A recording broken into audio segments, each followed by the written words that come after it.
છોટાઉદેપુર જિલ્લા કોંગ્રેસ સમિતિ દ્વારા રાજ્યમાં દારૂબંધીનો કડક અમલ કરાવવા જિલ્લા પોલીસ અધિક્ષકને આવેદનપત્ર આપવામાં આવ્યું. જિલ્લા કોંગ્રેસ સમિતિના પ્રમુખ શશિકાંતભાઈ રાઠવાની આગેવાનીમાં જિલ્લા કોંગ્રેસ સમિતિના હોદ્દેદારો કાર્યકરો દ્વારા આજરોજ જિલ્લા પોલીસ અધિક્ષક ઇમ્તિયાઝ શેખને રાજ્યમાં ઠેર ઠેર ચાલતી દારૂ, જુગાર, રેતી ખનન જેવી ગેરકાયદે પ્રવૃત્તિઓને અટકાવવા માટે આવેદનપત્ર આપવામાં આવ્યું હતું. આ પ્રસંગે છોટાઉદેપુર જિલ્લા કોંગ્રેસ સમિતિના પ્રમુખ શશિકાંતભાઈ રાઠવા, જિલ્લા કોંગ્રેસ સમિતિના અગ્રણી પ્રોફેસર અર્જુનભાઈ રાઠવા, ભાઈજતપુર કોંગ્રેસ સમિતિના પ્રમુખ કાજલભાઈ રાઠવા, છોટાઉદેપુર શહેર કોંગ્રેસ સમિતિના પ્રમુખ સુલેમાનભાઈ રલિયા, બોડેલી શહેર કોંગ્રેસ સમિતિના પ્રમુખ અરવિંદભાઈ ઠક્કર, જિલ્લા મહિલા કોંગ્રેસ સમિતિના પ્રમુખ સરોજબેન, સરપંચ ઉમેશભાઈ રાઠવા તેમજ જિલ્લા કોંગ્રેસ સમિતિના વિવિધ સેલના હોદ્દેદારો, સરપંચો, કાર્યકરો મોટી સંખ્યામાં ઉપસ્થિત રહ્યા હતા. આવો સાંભળીએ આ અંગે જિલ્લા કોંગ્રેસ સમિતિના અગ્રણી પ્રોફેસર અર્જુનભાઈ રાઠવા શું કહી રહ્યા છે. સાંભળો તેઓના મુખે.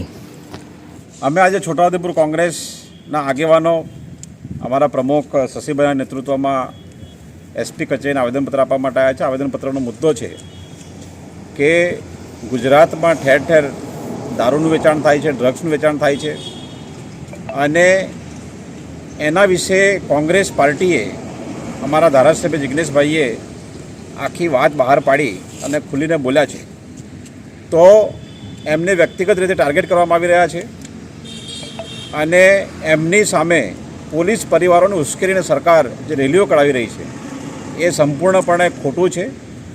અને ગુજરાતમાં અમારી પાસે આંકડા છે કે છેલ્લા 5 વર્ષમાં 93,691 કિલો ડ્રગ્સ, 2229 લીટર પ્રવાહી ડ્રગ્સ તથા 73,163 ડ્રગ્સ પિલ્સ ઇન્જેક્શન પકડાયા. 16,000 કરોડ રૂપિયા જેટલું આ બધું પકડાયું છે. આ ઓન રેકોર્ડ છે.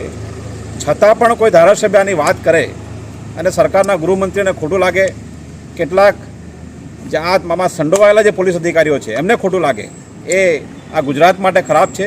એટલે અમે એ બાબત આવેદનપત્ર આપવા માટે આવ્યા છે. અને અમે જાણીએ છીએ કે ગુજરાતમાં છોટાઉદેપુરમાં ઠેર ઠેર દારૂનો ધંધો ચાલે છે અને પોલીસની રેમ હેઠળ પણ ચાલતો હશે એવું લાગે છે. નહીં તો એ બંધ કરાવી શકે છે.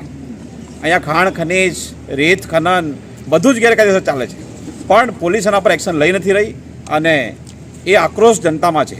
એ આક્રોશને વ્યક્ત કરવા માટે અમે આવ્યા હતા.